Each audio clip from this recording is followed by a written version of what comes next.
What is the Passover story?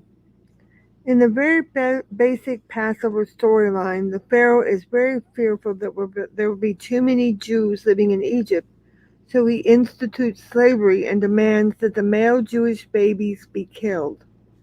Baby Moses is saved by his mother, who floats him down in a basket down the Nile River, where he's found and adopted by the Pharaoh's daughter.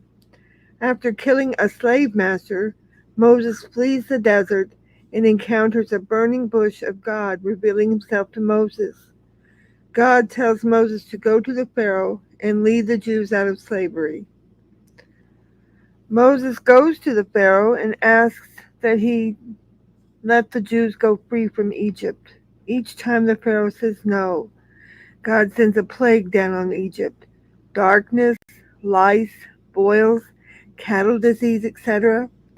The 10th and final plague is the most drastic: the killing of the firstborn of the so-called angel of death. In order to protect their firstborn children, the Israelites marked their doors with lamb's blood so the angel of death would pass them over.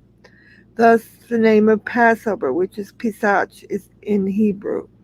The Israelites were ultimately freed from slavery and wandered the desert for 40 years before making it to the Promised Land. Now we're going to talk about what a Seder is. Seder.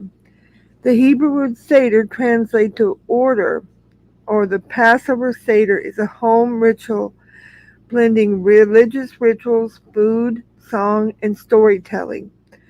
Families hold a Seder on the first and sometimes the second night of Passover.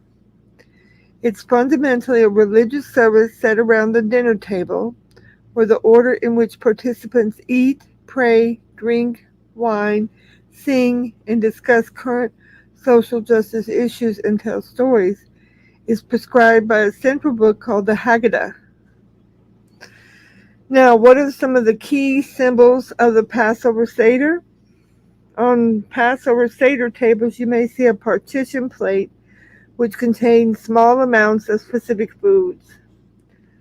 This is a Seder plate, each food is symbolic of one aspect of Passover. A roasted shank bone represents the Pesach sacrifice. An egg represents spring and the circle of life. Bitter herbs represent the bitterness of slavery. Haricot which is an applesauce-like mixture with wine and nuts and apples. That represents the mortar used by the Jews in Egypt. And karpas, or greens, often parsley, represents spring.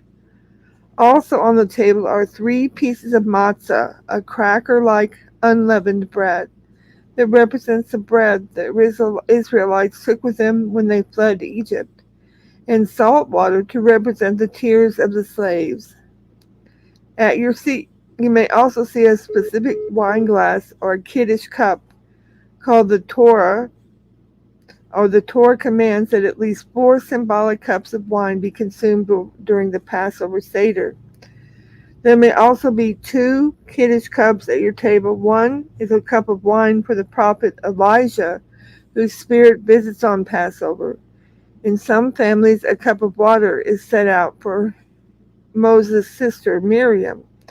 This new feminist tradition symbolizes Miriam's well, which provided water for the Israelites in the desert. It symbolizes the importance of women during the Exodus.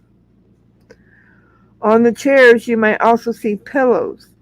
This is because on Passover, you're supposed to recline at the table as a symbol of being free. Don't worry if you can't keep all this straight, because Passover is a retelling of a story to new generations, and due to Seder's prescribed order, the Haggadah does a pretty good job of explaining key elements and symbols as you read along. There's even a specific section of the Seder where 4 questions, where the youngest person at the table gets to ask questions of the different Passover symbols, and the elders will explain.